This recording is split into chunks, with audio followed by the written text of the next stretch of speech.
Bonjour, j'espère que vous allez bien. Je vous partage la recette du pain italien. Alors, il est très bon ce pain.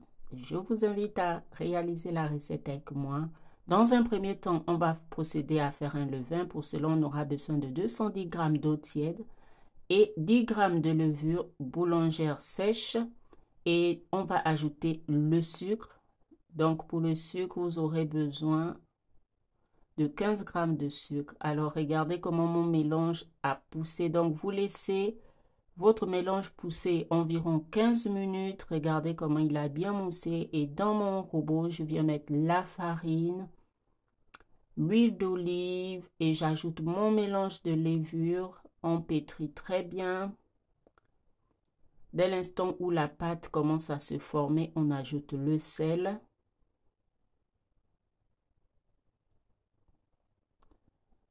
On mélange très bien la pâte jusqu'à l'obtention d'une boule de pâte ferme. Alors, dans mon saladier, j'ai mis légèrement de l'huile pour faciliter à ma pâte de pouvoir être facilement enlevée. Donc, regardez, je couvre avec du film alimentaire et on laisse pousser environ 2 heures.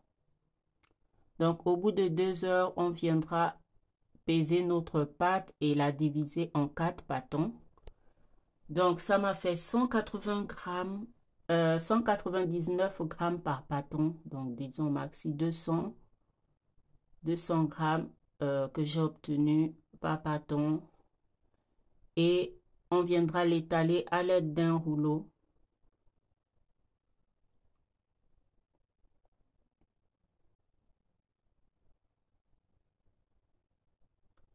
J'ai fariné mon plan de travail et je viens étaler la pâte. Il faudra former un grand rectangle, mais c'était vraiment pas facile.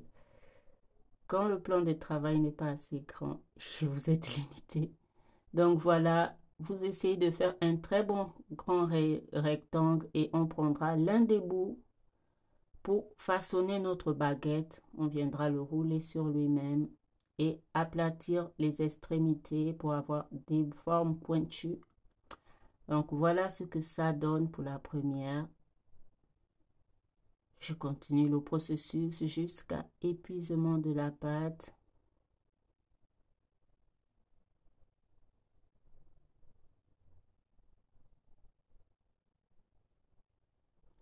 Donc j'espère que vous allez réaliser la recette. Et après avoir tout façonné, on viendra les laisser encore pousser une trentaine de minutes, donc 20 à 30 minutes. Donc on laisse couvert 20 à 30 minutes. On préchauffe le four à 200 degrés. Donc à l'aide de mes mains, je prends un peu d'eau et je viens mouiller mes pains. À l'aide d'un couteau, on vient faire des grandes entailles. Alors il faudra bien couper votre pain assez profond. C'est ce qui donnera cette belle forme. Après avoir fait des entailles comme ça, on vient ajouter des graines de nigel. Donc, j'ajoute encore un peu d'eau pour que mes graines de nigel tiennent bien. Donc, j'ai ajouté des graines de nigel par-dessus. Vraiment, n'hésitez pas à en mettre assez. Ça vient parfumer le pain. Alors, on préchauffe le four à 200 degrés, on enfourne. Dans le lèche-frite de votre four, vous versez de l'eau et on laissera cuire environ 25 minutes nos baguettes de pain. Voilà ce que ça donne. Regardez-moi ce magnifique pain. En tout cas, je vous invite à réaliser la recette. Vous ne serez pas déçus. Bonne réalisation à vous et merci beaucoup de m'avoir suivi.